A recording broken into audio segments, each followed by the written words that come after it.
Ladies and gentlemen, we're getting it underway after a short intermission with my cam not being on also. All right, 1 second. Let me... my fucking webcam turned off now. I'm getting fucking... It's an epic ruse, dude. We're out just getting fucking ruse today. Alright, 1 sec. Break screen. Are you kidding me? Sky, give the people a quick intro. Who are you, dude? Hey, what's up? Oh, wait. For me? Yes. Wait, he said Skara. Skara? Yeah, not many people know him. Skara Prime and Skara... What do you want to be? Do you want to be Skara Prime or Skara Beta? Gate. What? I'll let Gate decide because he's the guest. I want to be Skara Prime. That sounds better. Right, Skara Beta, give the people a quick intro for who you are. Hey guys, I'm Skara. Just Skara, not Beta or Prime. No, I'm just Skara. I'm the main co-host on this show with I'm a Cutie Pie. I used to play on the pro team with him. Now I'm a streamer, content creator, YouTuber, all that jazz. I'm here to share my competitive knowledge with you guys. Good shit. Skara Prime. Hi guys, I'm Skara Prime, and I do all the things that Skara does, but just a little better. A little better? Come on, dude. Give yourself some credit. What do you mean a little better? Sorry, a full version better. There we go. It's in my name, you know. 2.0, dude. And I'm a Cutie Pie dude, the host with the most, the lovable guy. I got my fucking camera to work because I'm also a fucking tech genius. Wait, meet yourself on Skype, Mr. Tech Genius. Oh, yeah, I forgot that's the thing. Hey, good call, dude. The tech genius himself. And I'm here today to give you guys some Beyond the Rift goodness. But before we get into that, I want to give a quick shout out to Discord live question and answer on the Beyond the Rift Discord server at the end of the show. We're going to be answering questions. You got questions, we got answers. We know it's been a while since you guys have been able to ask questions, so I know that you guys stored up some fucking killer questions. Please don't be afraid to ask them at the end of the show. But let's just get right into it, dude. Let's start with the juicy topics, and we'll get right into topic number 1. Gate, I'm going to start replacing Gate with Skara Prime. Skara Prime, you recently say you're going to Korea to train in this solo queue over there over the next year. What makes this an appealing idea for you over an academy team? Well, first, I think I wouldn't be there for the full year because that's a long time. I'm probably going to be there for a little over a month. That's why he's Skara Beta, dude. He's the one coming up with this shit. Come on, Scar. Get the facts straight. Well, anyways, I think... So, number one, I think being over there, it's a little better for my personal growth over like being in an academy where I think it's really easy just to be complacent and just get some money and play with some rookies and just enjoy your time. And also, I realize I'm not really a rookie since I've been playing LCS for over 2 years. Yeah, it's been a fucking while. Scar, what the fuck are you opening? Oh, sorry. Skara Beta at it again, dude. Opening the fucking... Let me ask you, do you really think that... Because, I mean, the academy teams aren't just going to be filled with rookies, right? They're just going to be filled with, I guess... I don't know what the fuck they're going to be filled with, but some teams have been announced, right? For the... Yeah. Do you know... They're not all rookies, are they? It's majority rookies. Some teams have upwards of, like, 4 rookies. And I think, well, like, as a support player, that's, like, hard for me to say yes to. And just... I'm going to go on in there and I'm going to train your 4 rookies and they're going to be top tier. It's hard to make that promise. I didn't think that's something I could do. Well, I mean, on top of that, did they announce that the rule yet? Like, is that public? Can I just talk about it? I think, well, if you're in the scene, I think it's, most people know, I think it's 1 import and 1 veteran that you're allowed to have. You're not allowed to have over, from what I understand, 2 veterans on the team. So your teams have to be rookies. Like, it cannot be, it's all going to be like fresh new talent.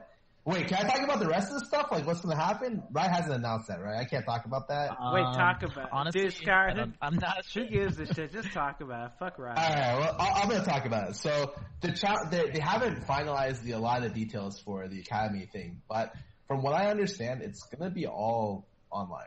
None of it's going to be. Yeah. Wait, that's fucking awesome. Wait, I want to join a fucking Academy team. Dude, fuck what Gates said. I'm joining a fucking Academy team, man. Wait, but like a lot of that, like a lot of the coaches don't like that. Like they think that's really bad because they're not getting any stage practice, and it's like, what's the point of having an academy team if like they're not really playing on stage? It's like maybe once a week online, and so like they're not sure. Like from what people that I've talked to, they're not sure how serious Riot's going to be about the academy system, and so I know. The worst thing is, like, I don't know the full details. And from what I understand, like, the teams themselves don't know the full details. And so they're just kind of waiting and hoping Riot Games, like, does a good job. And I think that's, like, something pretty bad to kind of hold on to. Yeah, I mean, knowing that, it makes a lot more sense, Gate going to Korea, because that shit sounds like, I don't want to say a waste of time, but it's definitely going to be, it's going to be interesting not getting staged, like... Because playing on stage and playing online are two different fucking things. Like, people are still going to be going to a team house, do you know? Or are they just going to be playing, like, from fucking wherever because it doesn't matter? I've heard a lot of things, honestly. I've heard as much as some teams aren't even going to be located in LA, and they're just going to have, like, a place somewhere else, like in the US. So every team has their own idea of what's going to work for them, but it all sounds... I mean, yeah, it all sounds pretty bad. Like, a little worse than Challenger, in my opinion. Well, you worse say than worse Challenger? than Jesus. Challenger was fucking awful. How could this shit possibly be worse than Challenger? Well, there's a point to playing in Challenger, right? Like, you could get your buddies together, and you're all good, and then you're just you're gonna beat everyone, and you're gonna have an LCS spot. That's what people think. Obviously, it didn't work that way, but you could have that idea. But I can't even do that now. I can't say, like, yo...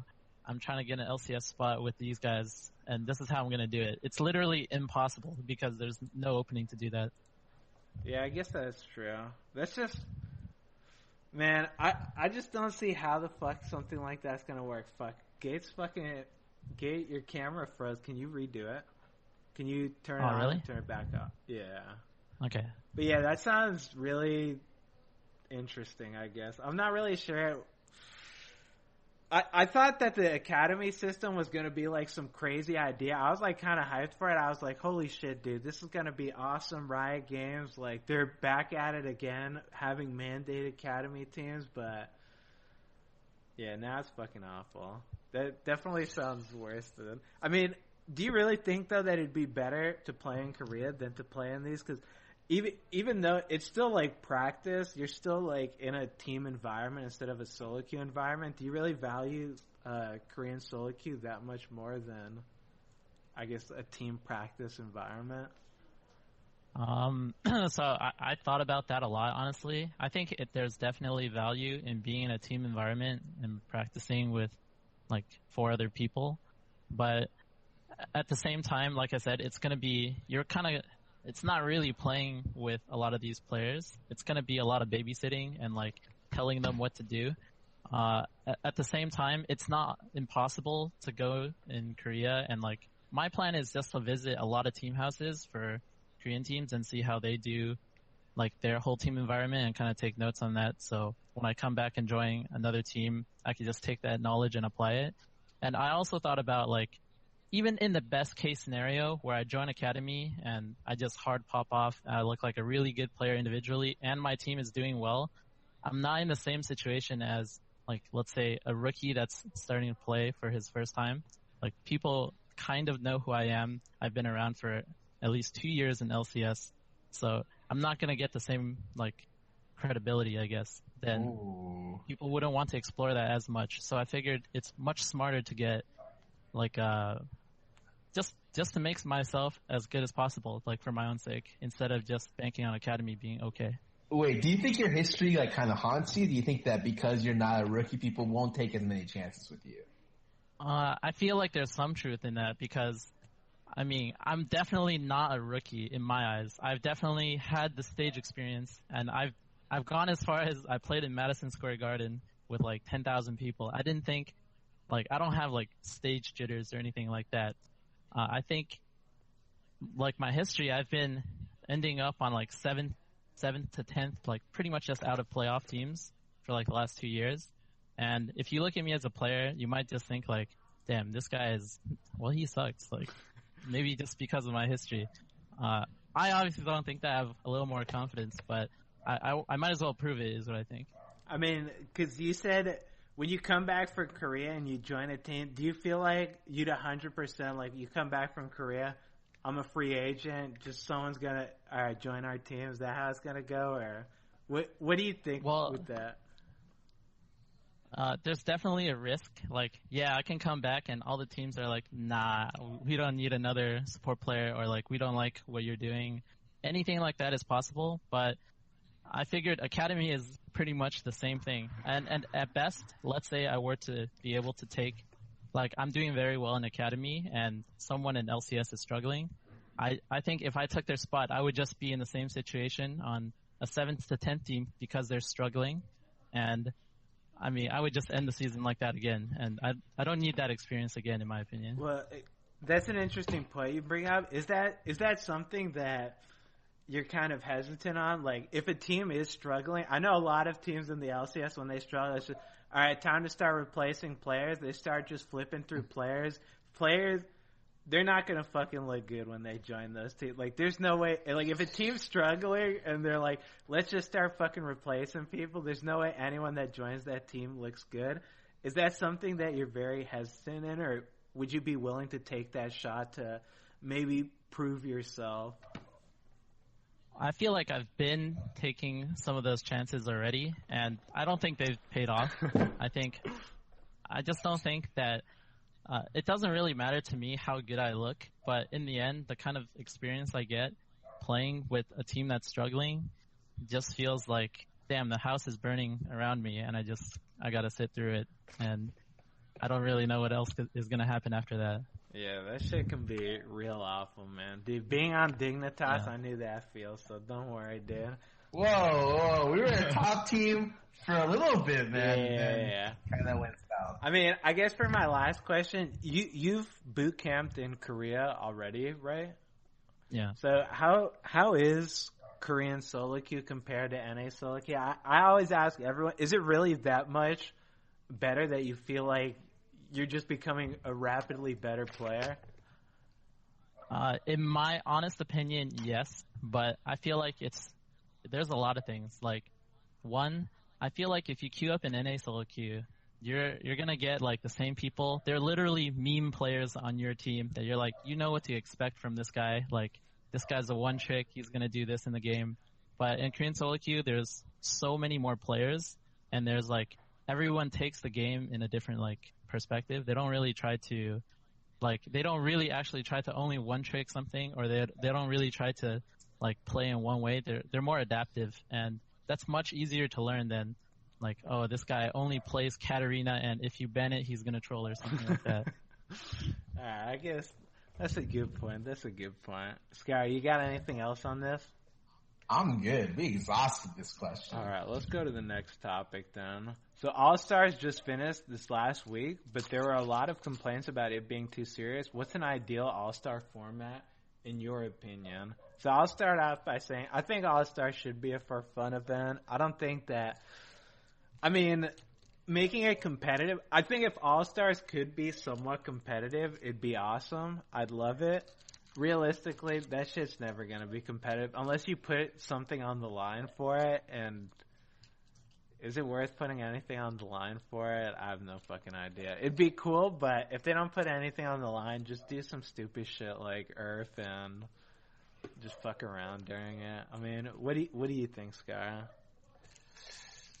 I think it should be a combination of the two. Like, I like somewhat competitive stuff, but I think I also like the really fun stuff too. So I think they should bring back a lot of like the cool modes. Like 2v2 mode was always sick. I think if they wanted to do like some serious stuff on like the 2v2, the 1v1 stuff, I think that's fine. But it's like the end of the year. These players have been playing since the start of the year through Worlds. Most of them are going to Worlds and then All-Stars. And then for Riot to be like, hey man, you guys got a couple more days to play. By the way, it's serious, and also, by the way, there's no prize pool.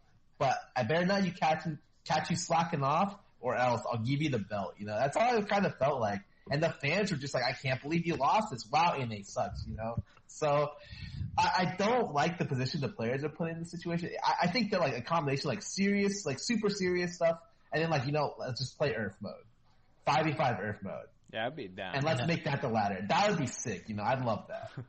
I mean, yeah, I feel like the 1v1s, like, I didn't really understand the point of them because some people trolled and like played fun shit, and then some people just played really seriously. So I feel like it should just be focused like, well, you could just throw in a prize pool if you want it to be very serious, and if you don't want to be serious, you could just make it for fun.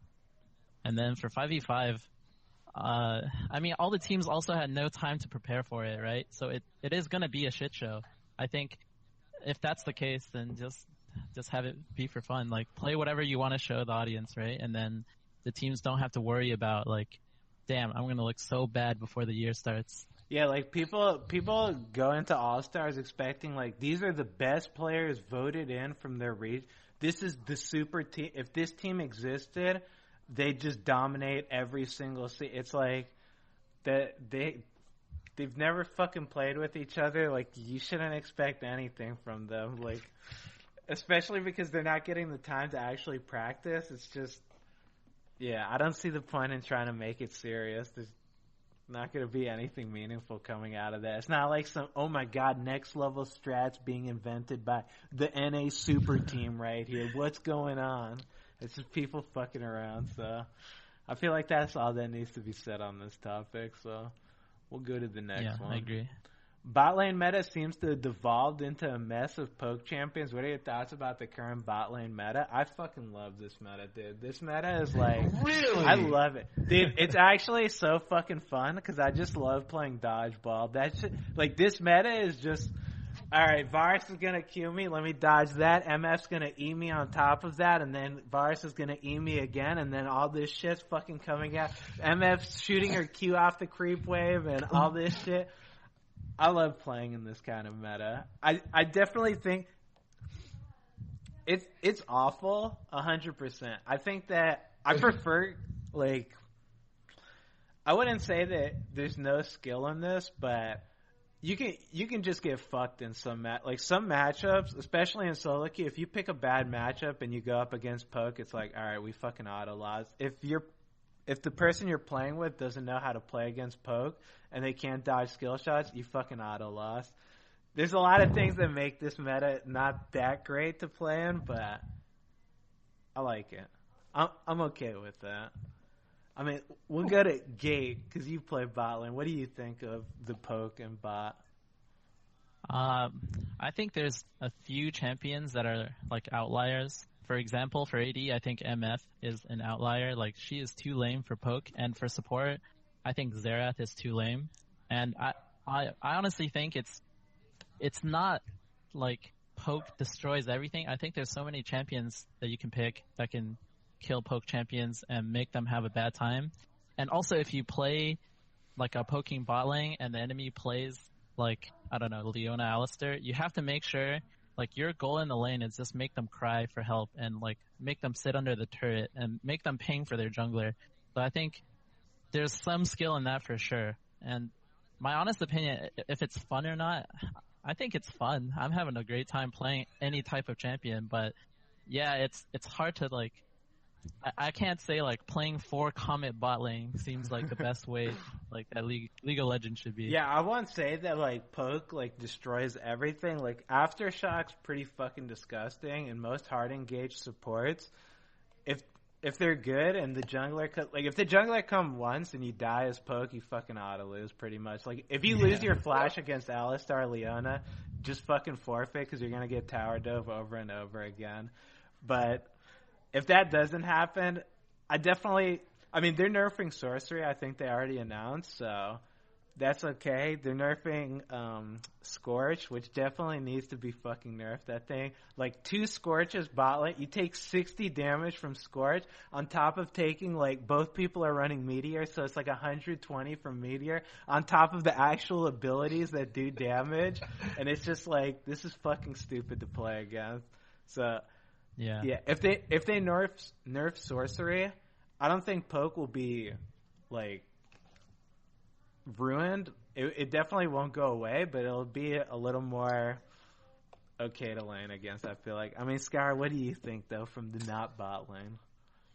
Oh, I don't know, man. Every time I play bot lane, 'cause I play a lot of bot lane, right? Like, I'm turning into pretty much a film main, so I play bot lane quite a bit. It just seems that, yeah, it's hard initiators and, like, poke champions. And I think the poke champions are just a little bit too good. Like, I don't think there should be a way that you should run Boots 4 pots with Biscuit opener then that be like the correct item opener for a bot lane AD player. I think that's just like almost degenerate. But I do think if poke goes away, I don't think poke should go away. So I think they just should nerf it a little bit. And as like there's less poke in the game, like you could play more. Ideally, all I care about is champion viability. I want more and more champions to be playable, and I think that poke like takes away from some of them, and if they nerf it a little bit, then the game will be like a pretty good spot for bot lane, I think. Yeah, I think bot lane's like this is like I don't want to say this is probably the best it's been so far, but it's like pretty good bottom. There's nothing that I play and I'm like, wow, this is just what the fuck was that thing? Like obviously I'm not picking like Quinn and shit. So it's nothing like too far out of the ordinary, but every champion I pick, I'm like, okay, I have like a clear way to win this lane other than sit under my fucking tower and pray to God my jungler comes. So, you know what? I'm okay with this. And as long as you're like, I think poke's super. I don't really like it for low elo players, honestly, because I think that it's kind of stupid. People can't dodge every fucking skill shot. Like people, if you get someone that doesn't play bot lane and you put him bottom, like the way that I play solo queue, it's like, okay, the AD knows how to dodge skill shots. Let me check the support. Oh, he's a fucking idiot. Let me throw every single ability that I have at this guy. And that's usually how like solo queue works. You just pick on someone. I don't think that that's really that fair because poke's kind of stupid right now, but whatever, man. I like the bot lane meta though. I'm pretty happy with that. Wait, I have a question. This is kind of related to bot lane. What about mana float, Dan? That shit should get like fuck that item. Yeah. Thank God. Yeah, I think that thing is actually so stupid. It pretty much makes champions into manaless champions. Like I've never I play Varus and I'm just like, why do I even buy a fucking tier? I might as well just go straight damage because I don't even need this shit for mana anymore. Like I can just on Jhin it's like I don't need D-Ring. On MF it's like I don't need anything. I'm just gonna spam my fucking E off cooldown. It's just I think it's way too fucking good. But they're nerfing it already, aren't they? Oh, I haven't not checked the patch notes, but I hope so. Dear God. Yeah, I think it's on live right now. It's already nerfed, but I haven't played a game on it, so I can't really tell. Oh, it's already on live? Oh, I couldn't even fucking tell if it was on live then. What the hell? Then maybe it's still too strong. Yeah, dude. I think mana flow I mean, there's a couple of keystones that I think are pretty stupid, but that's a later topic, I'm pretty sure. So let's move on to see if it's this one. No, it's Riot Games is looking to finally add voice chat into the game, but for pre-mades only. What's your take on this? Fucking useless. I don't know. Do we want to talk about it? I don't know why the fuck they're adding voice chat to pre-mades when most pre-mades would just go on Discord anyway, so it just like completely defeats the purpose of it. My opinion is the same. I think it is pointless, and people use like Skype, TeamSpeak, Discord, and I think the only thing they're adding, isn't it that you can just invite someone after the pregame lobby? Like, let's say I really enjoy playing with this one guy, and then we can be on voice chat in like a second. I guess that's kind of useful, but yeah, it doesn't feel like I need it. Yeah, I just feel like with the voice chat, I don't know if it's Riot. Like, I want to give Riot the benefit of the doubt, and I was talking about it earlier. I figure this is like some kind of stress test type shit where they're just like seeing if they can handle having people on voice chat, and then they'll like, haha, surprise, we're actually releasing it for everyone so you can go into solo queue with it. But I don't think that's ever gonna happen. I'm pretty sure Riot's like pretty adamant about the fact that like, you know, I think it's different to call your jungler like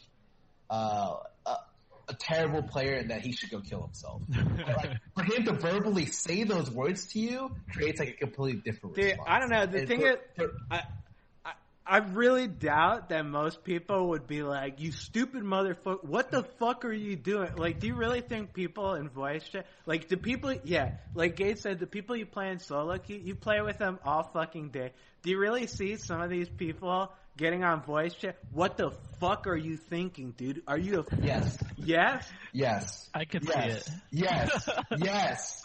Maybe I think too highly of people in solo queue, but I just can't imagine, again, in voice chat, it's like, jungler ganks for someone, they fuck it up, and they both get double killed. Easily, I could hear this. The jungle ganks for someone, feed double buffs. Immediately in voice chat, these are the words that come out. Why the fuck did you do that? 100%, those words come out every time. What were you thinking? Maybe you're right. I can't even say Riot would be wrong. Like, it does feel maybe a little bit worse for someone to verbally say it rather than for me to, like, if someone types it, like, literally someone just types, hey, Scar, go kill yourself, stop beating. I'd be like, you know what? He's just having a bad day, and I can just ignore it, laugh it off. But if someone verbally tells me that, I'm gonna be like, "Ooh, he's mad. Like, this guy is heated, and I should think about it." Yeah, I think it's definitely like they're not gonna implement they're never gonna do voice chat for the entire game implemented for sure because of the whole toxicity thing. And even if they test it out right now and it's successful, then it's a whole nother topic of them adding it to the game, right? So I can't see it at least. Yeah, maybe not. I mean, Scar mentioned toxicity. Let me ask you this. Do you not think that Riot Light he died for toxicity? You don't think he managed to eliminate it all? I would say even if he managed to eliminate, let's say 30% of it, you know, I think what Riot cares about is the 2 in 10 chance it happens. And I can see that, people play ranked because they want to win. And then especially when they meet someone who's playing one trick or who's trying out Zyra jungle for the first time and really wants to tell them what they think about them, their first thought isn't going to be, you know what, maybe I shouldn't say that. The first thought's going to be this dumbass, I swear to God, and he's just going to go off. And maybe the streamers get the benefit of that, right? Because we're streaming, no one's going to go off on us while we're streaming. No one's going to really go off, call us racist, just awful things, because they know they'll probably get their ass banned in a couple weeks. But, I worry for the other people that have to deal with it. Dude, actually, now that you mentioned that, I always wonder what it's like to not stream, because when I play solo queue, most people, most interactions I have with people, they're like, wow, these guys are really fucking great, dude. I kind of like them. And then I'll see, some post on Twitter, and it's like, hey, this guy, I really like him, dude. Let me check out what he's about. And then it'll just be I'm just, reading it, I'm like, is this the same person I've been playing with in solo queue? I'll see, chat logs of them saying, the fucking stupidest shit. I'm like, what the fuck is happening? What the fuck? I don't know, is solo queue really that much different from a streamer's perspective than someone that's just playing solo queue regularly? But no, it is. 100% is, because I have a good example for this. I used to play on just a barcode account, and I don't think people know it's me at all, and people talk to me way differently than if I played on an account with my name on it. So I thought, for sure, people think a certain way about streamers or pro players, and they want to appeal to them, right? And there's no way they're going to say, really racist or offensive things to streamers or pros because they know they're going to get banned or they're going to get, they're going to get revealed for whatever they're saying. Dude, the best example I have of this is I used to play on, this account, or my Smurf account before people knew it was me. And then, some guy was in my game and just was like shit talking me, and as soon as someone says, "Hey, you know that Scar, right?" He just shut up and just said good, positive things for the rest of the game. I was like, "Yep." Dude, good People for are so that. fake. Dude, I just wish I knew that experience because some games, I'll just feed my fucking ass off. I'll go like 0-20, and I'm just like waiting. I'm looking at the chat box, and I'm like, someone's gonna fucking flame me, dude. So I'm waiting for it right now, and then it just never comes. Like, Dude, I bet you're gonna get Cutie next time. Try not feeding as much with a little like smiley face. That's like as hard. That pretty much is it. Like if I'm like 0-20, I'm fully expecting like, Cutie, you fucking stupid fucker. I fucking hate you. You're always shit, dude. It's like, you know what? I deserve. You got me, dude. I'm 0-20. You're right. But no one ever tells me that. It's just some passive aggressive shit like, haha, nice score, Cutie, smiley face. Fucking lame, dude. I want to get flamed, but whatever. We'll go to the next topic. So we talked a little about runes. Weeks ago. As we're approaching the holiday season, which runes do you think are problematic at the moment? So I'll start. I think we covered a lot of this already. I mean, I'll say it. We talked about it before with Klepto. I think Klepto is fucking stupid rune in the sense that the only champions that use it are Ezreal. Like, Ezreal's probably the... Gameplay. Yeah. I use it on Alawi too. I don't know. Dude, all the bruisers, top lane, and Draven are using it too. Like, some like really weird outliers are using Klepto. I think Klepto's fucking dumb. I think it should be changed. I mean, what do you got? Do you think Klepto, like... I feel like the champions it was intended for, it doesn't make any fucking sense to use it on them. Like... If you use it on Sona, you have like 400 base health and you get fucking blown up by literally everything, so...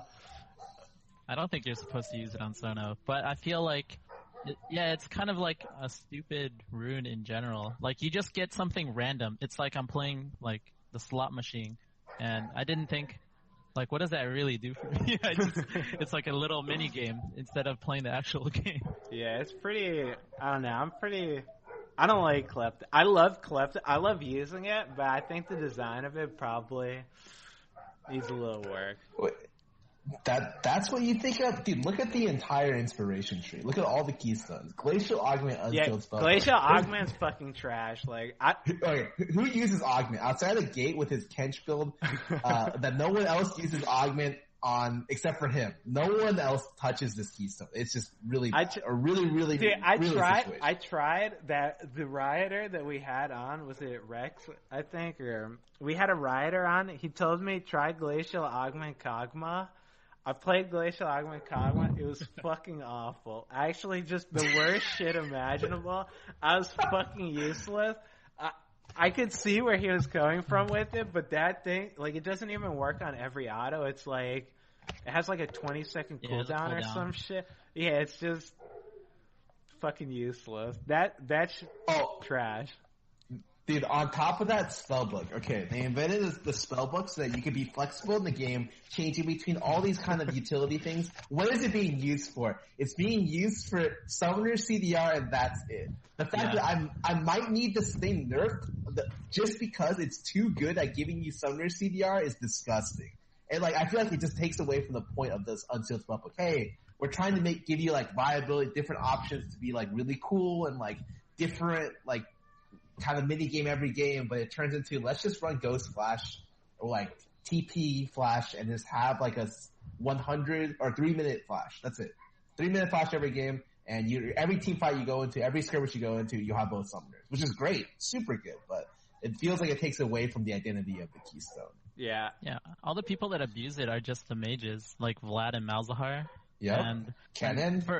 For me, I just like the only thing I go spellbook on for support. I go on like Rakan for the CD, and I go it on Blitzcrank for plus like whatever AD it gives you, just so I can just try to kill them at level 2, and then I can just flash and ignite them some more. But I think it's pretty pointless because I don't really use the keystone. I never swap out my summoners because I didn't think I needed to.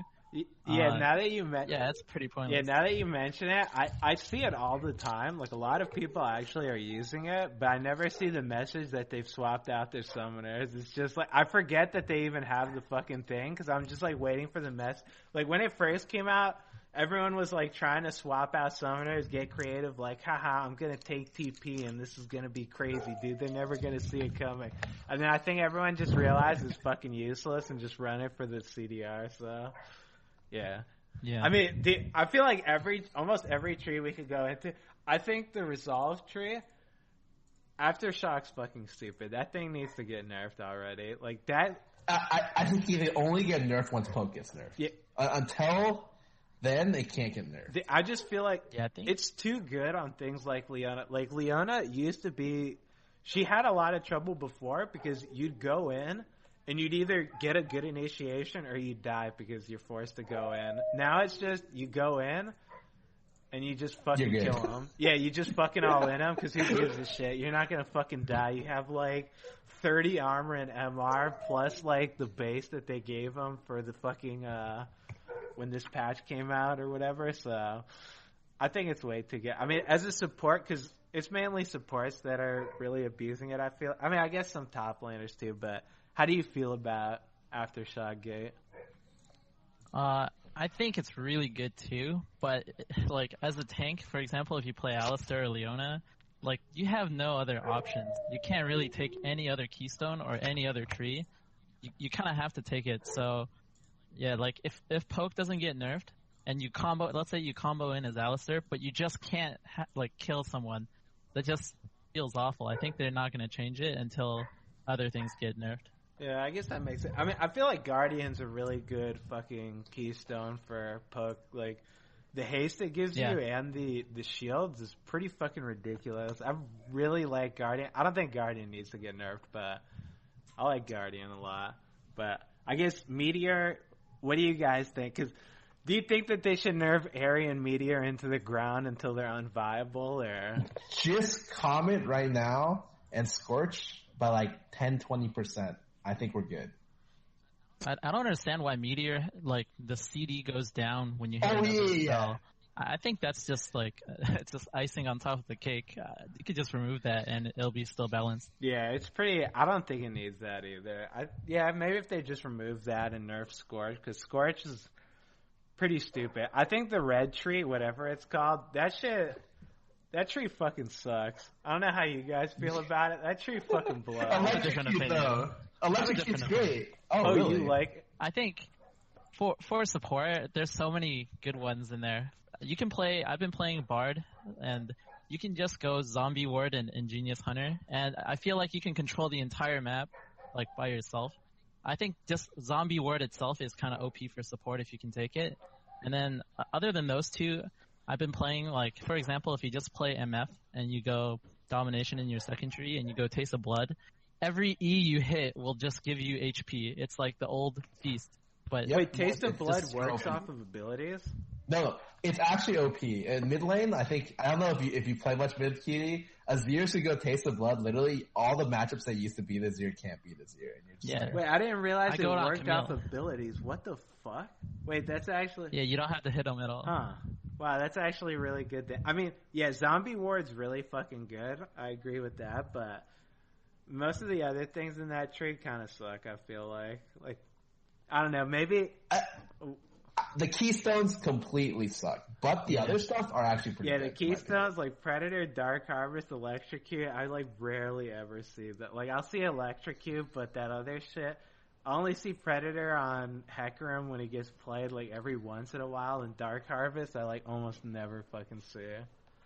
So, I guess that's. I mean, what do you think of? I guess we'll go through Precision because that's the last trait. What do you think of Precision? It's kind of undertuned. I think none of the options seem like, damn, this is going to be really good for me this game. You're just going to take the default tree. It's like playing ADC before. You're just going to try to min-max all the masteries that give you the most damage, and I hope it works out. Yeah, like I remember when it first came out, I was like, "Oh my god, I'm gonna be doing so much theory crafting." It's like, what do I want to take? Do I want to take Triumph? Do I want to take Excessive Healing, or do I want to take? I don't even know what the fuck the other one is. Oh, Presence of Mind. And it's like, wow, infinite mana when I get a kill. That sounds really fucking great for AD players. All that shit's fucking useless. It's just you go Triumph every time. Like, you can maybe choose between the lifesteal or the attack speed, but I just go attack speed because I'm a fucking degenerate. And then the last tree, those last 3 ones, the fucking... I don't know why they keep making masteries that are like... What's the name of that? Last Stand, where it's like, if you have 30% or less health, you do like... So that's just... It's for non-AD carries. It is for Karthus, it is for Illaoi, it is for like Warwick, it's for stupid champions that are not the ones that you useless. Think. No, dude, that shit's fucking awful. Does that work on Karthus' passive, Scott? Yes, it does. That I literally take it every game. That shit's fucking stupid, man. Man, I agree. I think that tree is pretty under 10. If they gave it a little buff, I'd be pretty happy because... Yeah, right now it just feels like I'm just going to take the same shit every time. And then my secondary keystones that I choose to run are basically... I mean, if I'm going precision, the secondary keystones are all almost bad options because, yeah, they all just suck. Yeah. Everything gives me... They should... Oh, what were you going to... They should just buff, like, for the last tree, they should buff the other 2 options that are not, like, the one that does more damage when they're low. Just make them overtune and see how it is, and then they can adjust it. But no one even tries to take those, other than Karthus. So yeah, those ones are fucking awful. If they did that, I'd be pretty happy. But all right, let's go to the next topic. So there's been a lot of complaints about how strong top lane tanks are. If you had to force one role in the game to be the designated tank role, which role would it be? I'll start out. You put a picture of Ornn. Ornn's fucking stupid. Champion just makes no fucking sense. I play the champion. I just win situations where it's like, I'm fucking dead, dude, but I'll just fight it out. And then it's like, oh, I just killed everyone. Okay, that's cool. Like, that champion, his damage, when I first played him, or well, not when I first played him, but like as I played him more and more, his W used to deal current health. And I was like, God, this ability's fucking awful because you can't kill anything with it. You can only like reduce them like 20% of their current health. And I was like, man, if they made it deal max health, imagine it dealing 20% max health. That'd be so fucking stupid. What are the chances of that happening? And then they did it. So I don't know what the fuck they were thinking with art. That champion's dumb. I think tanks. I like tanks in the jungle. I feel like jungle should be... Oh. I think jungle should be the designated tank role. If they were to make one like that, but... Yeah, that's my thought. All right. Wait, I'm actually curious of Gabe's answer, because he plays a lot of support. Yeah, I feel like... Well, for top, the tank role... I mean, it makes sense. There's a lot of good tank item options, but it's just not balanced when there's no counter picks to the tanks. Like, one tank... will just beat a carry, just will kill him. That's not balanced. And then I think if it's not like that, if there's many picks you can do, or if there's many hard matchups for tanks, it should be fine top. But other than that, like, if you have it for support, I just think support it's just a whole roller coaster ride of what you pick every, like, patch. It's not even going to be tanks all the time. So I think you can't always say, like, damn, support should be the designated tank role. And for junglers, like, every jungler I know that plays, like, professional or even not professional, they just hate playing tanks. So yeah, I don't think those guys. Make them play fucking tanks. I don't think they want that, but I don't know what's best for game balance, to be honest. I like jungle better when it was Dr. Mundo and, like, stupid shit in the jungle. No! If jungle went back to that, I'd be in heaven, man. You wanted Dr. Mundo Shyvana every game? Yeah. Unkillable tanks? Yeah, I would be all for it, dude. Just put me on a timer. If a game goes 60 minutes and Dr. Mundo just comes out, like, fucking 6 items face tank, alright, you got me, dude, but I'd prefer it like that. To talk about tanks, though, one more time, I think, tanks right now, they kind of feel like how Poppy used to feel. That champion was just like, she was basically a carry. Like, she wasn't a tank, She was a fucking carry, and she'd kill everything that she went up against. that's how some of these tanks feel. I definitely think they should be nerfing them. I don't think the itemization is what needs to get nerfed. I just think like a tank like Orange shouldn't be dealing like 20% of your health in a W on top of him then brittling you and then dealing 8% of your health. And then on top of that, then he ulties and then he brittles you again. And then he fucking Qs you and then he CCs you and then he W's you again. And it's just like... I see you have a lot of memories of this. Yeah, it's just like this champion makes no fucking sense to play against. But, I mean, Scar, what do you think of it? I would like the designated tank role to be top lane. I'm sorry, Hushinshin, you just gotta deal with it, man. I think a lot of the reason why is because the summoner teleport exists. I want TP flanks. I want the ganks to have CC. So when I get a TP, I don't want a Lucian or allow me to TP flank the bot lane. I want a Maokai. I want an Ornn. I want a Malphite to TP flank, and I think I play the jungle, so I'm just like, you know what? I feel bad whenever junglers have to tank all the time. If I could literally just put one role and be like, you guys are tanks from now on, I'm sorry, top lane, you're the role I gotta do it to. Alright.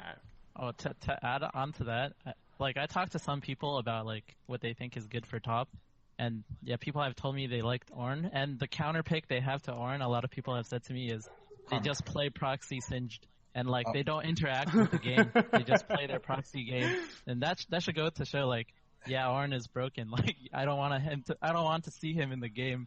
Literally, I don't want to see him in my lane. That's actually a really good fucking idea. I never actually thought I might try that out because everything I pick is if I don't pick Ornn and I leave him up and I play against him, I'm just Kitty, the counter pick is Karma top. Literally, that's the only one, and everything else doesn't work.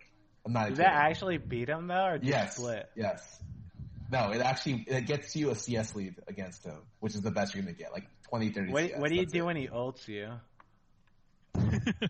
What? You're fine, but if you get ganked, you're fine. That's it. Just you're fine. No, you can beat him. No, I'm saying because you're gonna fucking get ganked. What happens when you get ganked? You're not gonna live any gank if you're against Ornn. I guess you got a point there. Yeah, Ornn's ulti too is fucking disgusting. Fuck that stupid champion. I could go on and on about Ornn, but let's go to the next one. So games right now are really quick due to the snowballing from the preseason patch changes. Do you think games will still be this snowbally even after the preseason ends? I don't think so. I think right now, a lot of people, it's preseason, people just playing loose. People don't really give a shit. If they made the preseason end sooner, because it's still there's still a month before the preseason ends, right? Yeah. Yeah, it's a long time. Yeah, I feel like they should make the preseason end sooner. It's gonna be a fucking fiesta. It's just gonna be a fucking rodeo in solo queue for a while. So maybe it's smart that Gate's fucking getting out right now, because there's gonna be nothing productive being learned. But I'll play solo queue and it's just the stupidest shit's happening. People are just fucking around, just playing stupid picks. It's just alright, you trolled me, dude. Good shit, man. Way to go. So, I think once preseason ends, I think matches will be this snowbally. I definitely think, though, the game got a lot more snowbally because losing catch-up experience and all that shit, if you fall behind in lane, you fucking auto-lost. There's no catching up again. Before, if you were down, 2 levels or something, it's well, if we can kill him, maybe we can get back into it. Now, it's even if you kill him, you're still going to be behind, and yeah. But I don't think people will give up leads as easily once preseason ends. What do you think, Scar? I think it'll be quick. I think you're maybe, even with people taking it more seriously, I still think the game's going to be pretty quick. I'm still expecting sub 30-minute games. Or 30-minute, sub 30-minute games. Maybe that's just a lot of reasons though. The MR and armor nerfs are no one has any of that from the beginning, right? Yes. Yeah. And then also the picks that people are playing. And yeah, you guys have touched on it. No one's taking the game seriously. Well, not no one, but for example, if I want to win my preseason ranked game, I'm just going to type in chat and tell people what to do. But if I really don't care, I'm just gonna see how the game unfolds before me. I'm not gonna like put any extra effort into it. Yeah, like there's no point in like, oh my god, dude, I gotta secure my preseason rank so I can get Plat 1 when I do my promo. Like, I've had people have lost 0-10 on their fucking promos whenever the season starts, Plat 1. Like, I don't know what the fuck you have to do to not end Plat 1 if you were like at least Diamond. So it doesn't matter where you end up in the preseason because the MMR that you get, you're just gonna go to fucking Plat 1 anyways. I really want Riot to end the preseason. Don't take a fucking month, but what do you guys think? Because I can understand why they're doing it. They want to test out the keystones and shit, because honestly, some of them are still kind of fucking wonky, but do you feel like maybe they should end the preseason sooner or no? I think they have a plan for, like, they even probably have a date for when they're expecting to release Ranked. As far as I know, it's going to be in January, like late January. So I think that was their entire plan there. It would be weird for them to change it like around this time. I know a lot of people have been like, you start ranked up, you accelerate, it's going to be good. But like for me, I'm still testing out stuff every day. But the thing is, I can play like 5 positions. So like I test out stuff one day. I'm like, you know what? I want to test out this jungle thing. I want to test out this top lane thing. So for me, I'm okay that this preseason lasts really long. But a lot of people play one role and like 3 champions. And they're just like, okay, well, I've tried 37 different combinations of Yasuo, and really, like, I know this one's the best, and the rest of the times I'm just trying, like, Comet Yasuo, so please start the game already, like, the real game. And, like, I look at the long-term situation where it's like, yeah, the preseason's going to start, so it's going to be more serious, but only for, like, a month. And then it's going to go back to people being like, you know what, it's just ranked until the end of the year. And then the month leading up to the end of the year, like, you know, you go hard again. So, like, the way, so, like, we're just pushing forward, like, the seriousness by month. And I'm still going to have to wait in the trough. Like, the summer months of the year are the times where a lot of the challenger players just randomly stop playing. And then I get a lot of boosters on my team. And I don't know why, but it just happens a lot. And that's why I think that, like, in the end, it doesn't really change anything for me. It's that people just want, like, immediate gratification. Well, let me ask you, are you really going to be playing that much solo queue, though? Because when they release the new, like, what is it, Clash? Aren't you just going to be playing Clash all fucking day? It's only available, like, a couple weeks of a month. So even if I wanted to yes, it's only available, like, 2 or 3 weekends a month. So I can't Clash every day, Clash every night. It's like I can Clash 1 or 2 weekends. That shit's gonna be so fucking awesome, though. I can't wait. I'm actually like so fucking hyped for that. If they actually really wait, you're not. You don't think? I think they could do. They could actually make something meaningful of this. You don't think like an in-house league type of thing where like people, because they have like the actual matchmaking for it, like. You don't. I think it'd be cool, but it has to have like a big enough reward to incentivize people. Yeah, so, no, let's say, that's what I talked about. I was like, if they fucking make these rewards champion shards, I'm gonna fucking flip out, dude. I have fucking 7 Scion champion shards. I have like 6 Dr. Mundos. It's like, I don't fucking need any more of this shit. Stop giving me this. Like, yeah, if they make it champion shards, fuck you, right? But 100% they're gonna make it something, like, what are the odds that they don't make it something meaningful, right? Isn't it just going to be RP? That's what I would feel like they should do. Wait, is it RP? Because you spend RP to buy tickets to compete in it, I think. Really? You can use Blue Essence or RP. Oh, okay. And so I don't think they want the rewards to be RP. I don't know exactly what they're going to do. But, like, I think the idea is going to be a lot better than the execution unless Riot makes it really appealing. Like, the first week, everyone's going to play. It's going to be like, oh, my God, we got Delta Fox in here. We got these 3 Academy teams are playing Clash as well. Oh, it's going to be a brawl. And after, like, the first, like, month of people doing it, it's going to be like, well, it really is ESO. Yeah, it's going to be go for LOL. That's again. Fucking awesome, dude. Remember when we played Go for Law? We won $100 split amongst 5 people. Yeah, remember we spent 9 hours to do it. There were 5 different delays, and we got paid 7 months. But you think we spent 9 hours, dude? That shit took like the entire fucking day to do it. Oh yeah.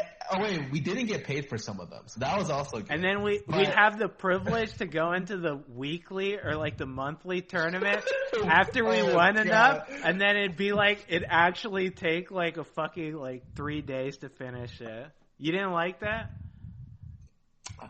Let's just say I hope Riot doesn't go that direction. I hope Riot does, dude. But I mean, before we move on from this topic, I think solo queue, I think it'll be taken seriously. I don't know if they scrapped do you know if they scrapped the idea for Challenger Awards? No, it's still happening. It's just delayed. I don't know what it is. For this season, like this past season? Yeah, for last season. I think they weren't happy with like the physical rewards. It didn't feel meaningful, so I feel like they're just gonna do something else. But nothing is promised, right? I can't imagine they're just gonna like say later down in the year, like we're gonna mail you like a bunch of shit. I don't know. I think that's what they're gonna say. I just don't know what it's gonna be.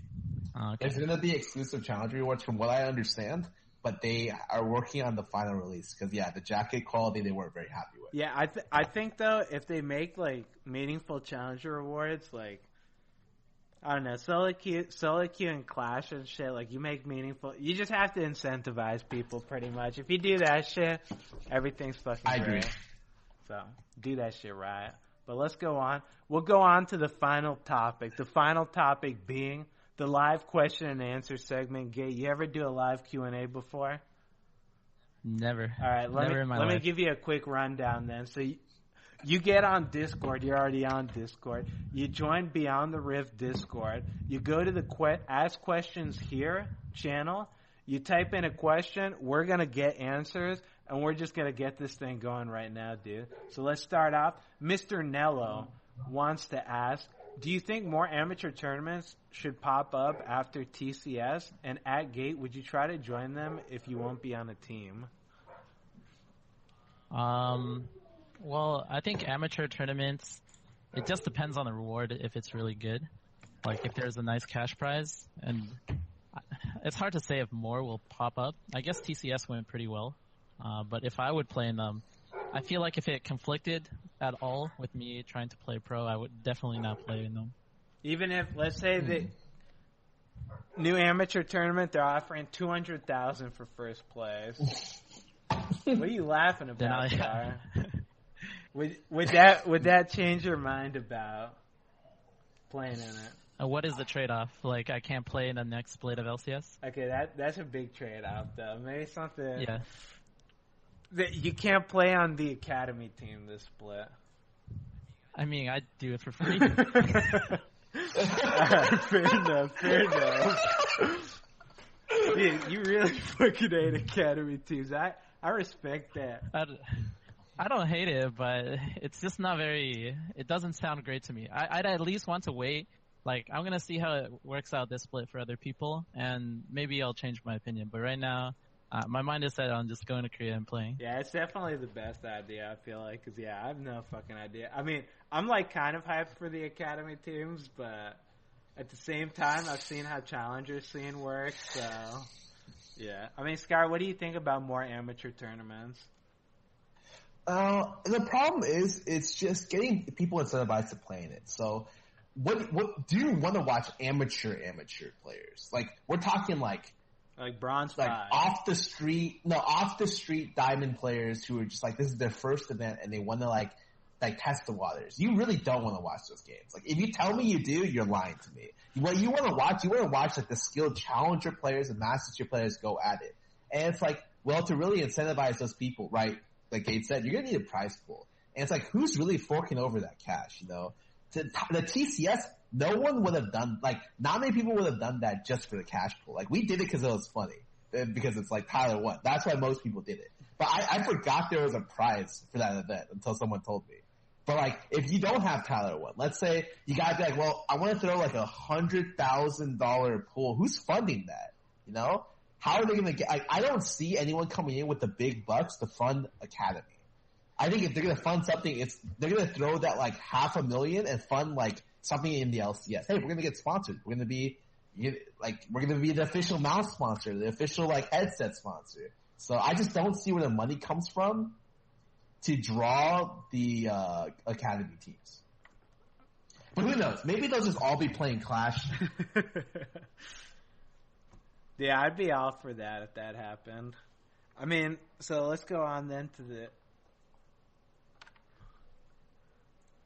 Hey, where'd my sound go? Then there should just be seeding. Like, there should be seeding, and then there should be 2 brackets. Like, you can fight your way up to the top. I think something like that would be more interesting. Yeah, I can agree with that. I mean, I'd be down to see more amateur tournaments, but we'll see what happens. Let's go on to Prince Pudding wants to know, what solo queue players have impressed you the most that isn't professional? Who, in your opinion, are the best in their respective positions? I want to go out and say... That's too hard. That's too hard. I'll say, from an ADC's position, I want to say North America, some of the best talent when it comes to ADCs, dude. So I'll call out the people that I think are really good. I think that Prismal, fantastic ADC if you've ever had the pleasure to play with them. Who else went to the fucking scouting grounds? Oh my god. I can't think of who went. It's like...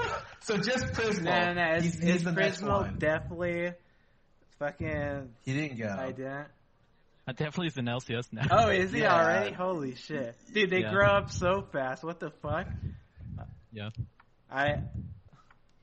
Sky, help me out here. Who do you think's impressive in solo? Yeah, I actually got someone from the AD position. I think the AD carry from the Equifox Academy team isn't bad. I played a couple games with him. Yeah, I actually played a couple games with him, and I was impressed. Wait, what's his name? So I think he's good too. Of all the people I saw play recently, that I was like, wow, this guy's pretty good. He was the one that came out of left field for me. His name is Lost. He's like the rank 1 Oceanic server, and he like transferred over here to play on an Academy team. He plays solo queue now? Huh. For other roles, I actually can't even remember a lot of the players I play against. I feel like my opinion's really biased though, as like a pro player. I don't really think I notice players as much. But actually one player, I think Blaze Olive is really good. He's a mid player, but I feel like not many people give him a lot of credit. Well, I mean, he's on TSM's Academy team, right? Someone's really? giving him some credit. I guess rumored. Rumored he'll be on that. Scar, give me someone else though you think's a superstar. Who's gonna be the next superstar? Who's gonna be the next I'm a Cutie Pie? It's gonna be Insanity XXX. My boy David. I think he's funny. funny. I'll say I like think he's Insanity. He tilts off the fucking face of the earth. Hell no. If he learns to control his emotion, if he can harness it like a weapon, you know what I'm saying, dude? Maybe, but I just like talking to him about stuff because he seems like the dumber version of me. Like I'm pretty stupid and comes up with new ideas, and he's just like, I think press the attack Karthus. This is the next big thing. And he'll play literally 50 games of it and drop 800 LP and be like, you know what, Scar, I was wrong. That wasn't very good. Yeah, I love Insanity because last season it was like, oh my god, I'd look at the ladder, it's like, damn, you're right next to me, you're at 1,000 LP, good shit, dude. And then it's like next day Diamond 1, it's like, what the fuck happened? And then next day he's at like 800 LP again, like he did like playing with him is just like, what the fuck are you doing, dude? I think he's pretty good, though. I can definitely agree with that one. Let's go to the next one. Tudlave says, at gate, I met you and Cutie in Vancouver LCS Finals. Hey, nice to meet you, dude. What's the worst champ in the game, in your opinion? The worst champ, I'd say balance-wise, or like garbage. Garbage, probably Quinn, or just horrendously broken, probably Ornn. What do you guys? Oh, he's talking to Gate, not you. Man. Yeah, right? He asked Gate. Yeah, at Gate, I met you and Cutie. I'm yeah, and he just took his question. All right, Gate, you can answer it. The worst champ in the game? Well, in my opinion, for support role, it would just be like it would be like Zoe or something for support. I don't know. People try to play that. I don't know. There's a lot of champs I could see. I could see them being good. I can't really imagine like wow, this champ is just dog shit. Wait, really? You play against something like Quinn, and you're like, damn, dude. If this... No, I actually think Quinn is not. I don't think Quinn is the one you're talking about. You want to know my pick? What? Sure. Volibear. I think Volibear is not that bad.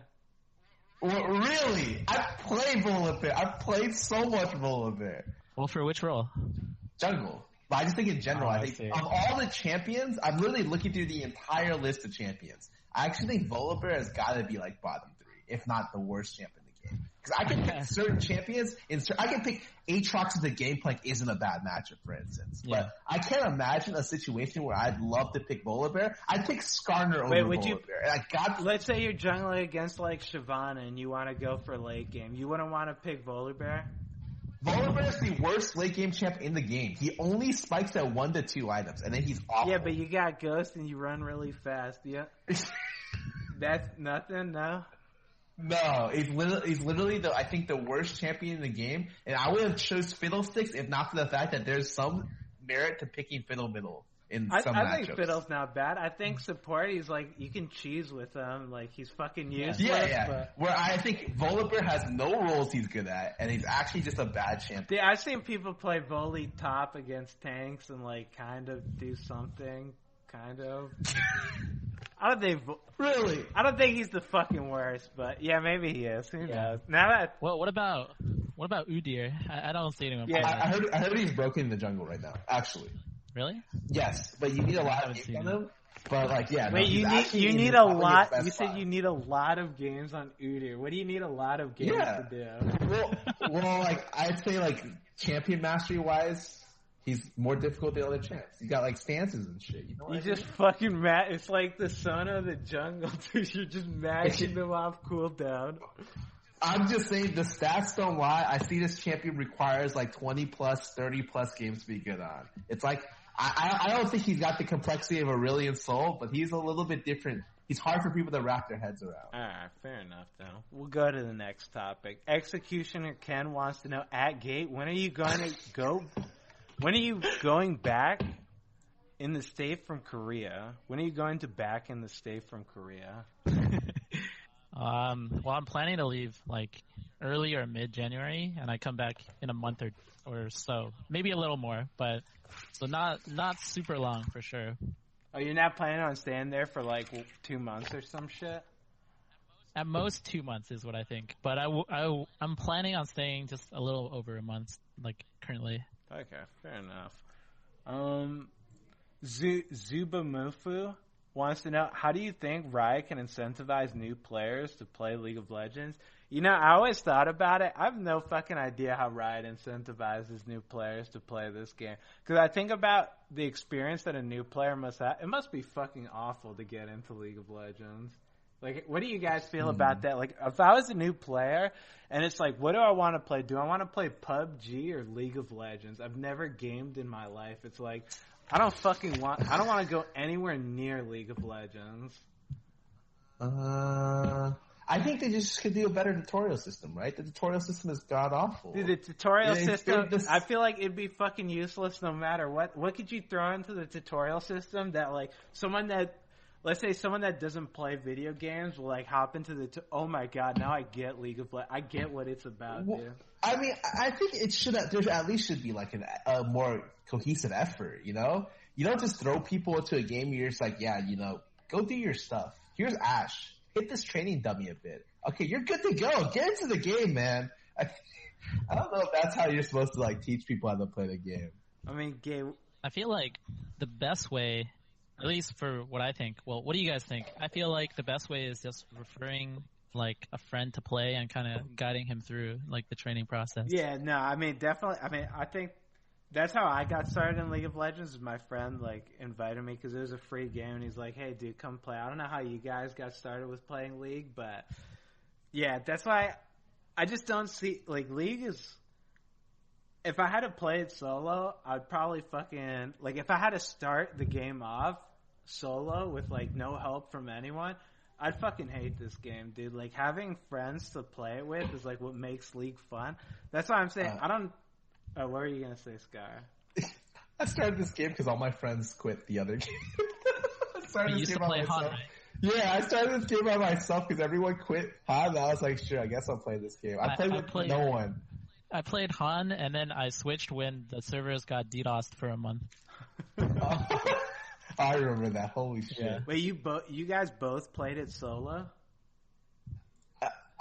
Dude, I'm like a solo player. Yeah, I play a lot. Like, I play a lot of League.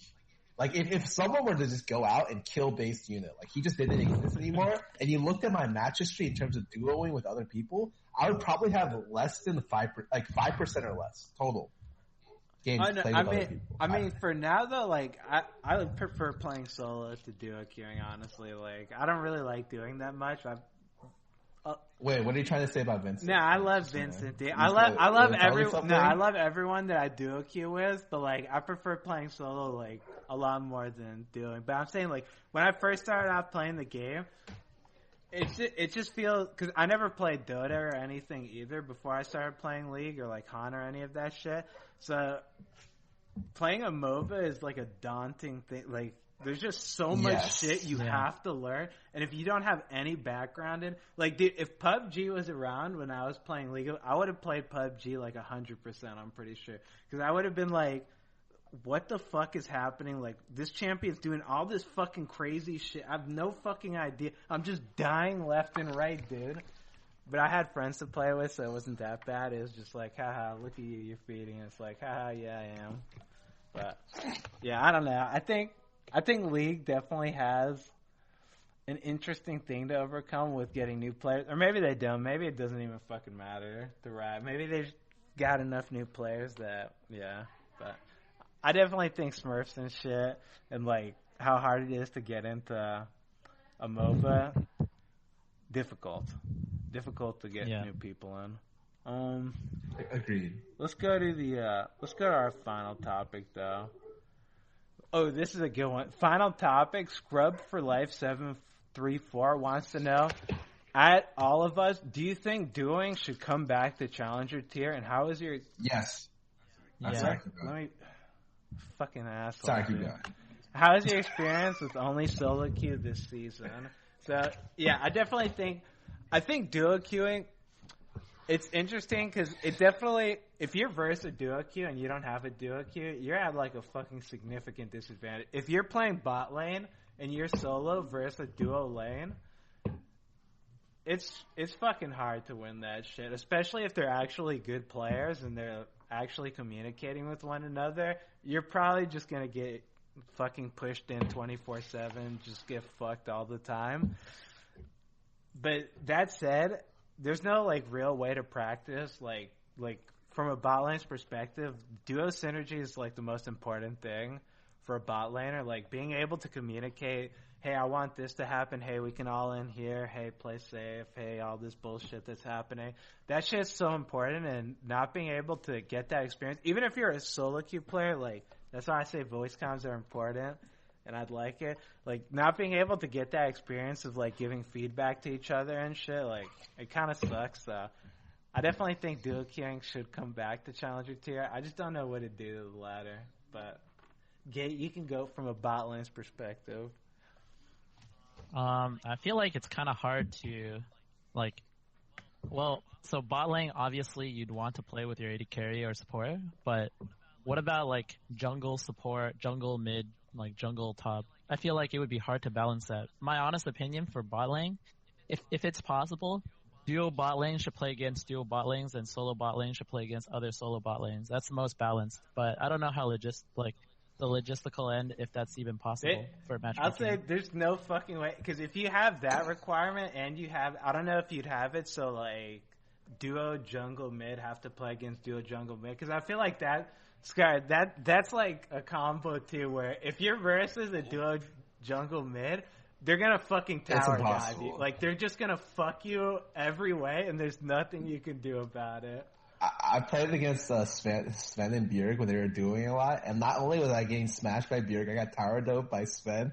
I start the game like 0-3. It's pretty bad. Yeah, like I think that would be, if they could do that shit, I'm all for that. But I feel like that's kind of the problem with NA is there's not enough fucking people playing solo queue. I always like, chat, you're the fucking problem, but like, there needs to be more people. Yeah, there needs to be more people playing solo queue because, yeah, like Gates said earlier, you play against the same fucking people every day. Like, I know the people I'm going to play against. I play against Alicopter literally every single fucking day, and he's just spamming all chat the whole fucking time. Like, I love him. Dude, it's nice to play against Alistar and Rammus and shit, but it's like, okay, he's gonna fucking roam the entire fucking game, and then it's just like this stupid shit that I have to deal with. If there were like more variety in things, it'd be nice. I'd love it, but yeah, there's not enough people playing solo queue, I think, to. Okay. I think my take on this is that okay, I was one of the people who pushed for solo queue. Because I'm a solo player. I prefer solos challenger only because I just think that that will give you the best ladder. However, in hindsight, like a year later, I just think duo should come back. Even if I don't personally use duo, it's caused so much less enjoyment for other people. Like in the end, you play league because it's fun. And I think by having duos in the game, it makes it more fun. Who cares about the competitiveness of the ladder? Is Riot rewarding people? They're rewarding like top 10 and challenger players, but realistically, like, you're still going to need to be good. Like, you can maybe get carried to challenger, but like, you're still going to need to be good to stay in there. And I think that, like, who cares about the top of the ladder? Like, I think you give up a little bit of competitive integrity just to make people enjoy the game more. And really, that's what it comes down to. Yeah, because if it makes more people play solo queue, like, if it makes more pro players like, hey, dude, we can duo and challenger finally. Let's just fuck around and just smash some fucking idiots in solo queue. Like, I'm all for that, dude. More people playing solo queue, quicker queue time. Maybe some fucking thing happens off of that. Who knows? I'd be really happy with that. So if they brought it back, I'm okay with it. If they don't bring it back, I guess I'm still okay with it, but they should add voice chat. That's just my opinion, though. But is that it for you guys then on that? Oh, I have one more thing. At least if they're gonna have duo queue specifically, like the only thing that I'm worried about is just like the matchmaking time. So if they're gonna do any algorithm, just do it for AD and support because yeah, it doesn't make any sense that I have to play up to challenger, then intentionally feed so I can play with an AD carry for a while, and then do it all over again. And that's like my goal. It doesn't make any sense. Yeah, I can agree with that, dude. All right, though, boys. Anyways, that's going to be it for Beyond the Rift. I want to give a big shout-out to Discord for allowing us to do this. And a big shout-out also to Scara Prime. Scara Prime, if the people want to see more of you, where can they get you? My Twitter is gate_LOL. My Twitch is also the same. I've been streaming a little bit recently, but I'm trying to do it more consistently. So those are my two platforms. Are you going to be streaming in Korea or no? Yeah, I plan to. I want to stream the whole thing if possible, but it might not be possible. We'll see. Oh, do you have like your house and shit already set up and stuff? Halfway. I planned out kind of where I would want to stay and how much it would cost. Alright, good shit, dude. Nice planning. Scar, the people want more of you. Where can they get you? I'll be streaming. I'm on Twitter and Twitch under Scara. I'll be streaming right after this. And, yeah, that's pretty much it. You know, you guys know where to find me, every day. And you guys know where to find me. Beyond the Rift every Thursday, 5 p.m. EST. Make sure you're there. That's going to conclude Beyond the Rift episode number 11 today. I want to give a special shout out to Chad. Thanks for being here. A special shout out to those dogs too, whoever those are. Is that your Scar? I'm sorry. No. Literally? I want to give a shout out to them. I love them, dude. Good shit, Scar. They bark for literally 5 hours straight sometimes. Like they got stamina. Yeah, I like it, dude. But anyways, thanks for being here, everyone. Hope you have a good rest of your day. Goodbye.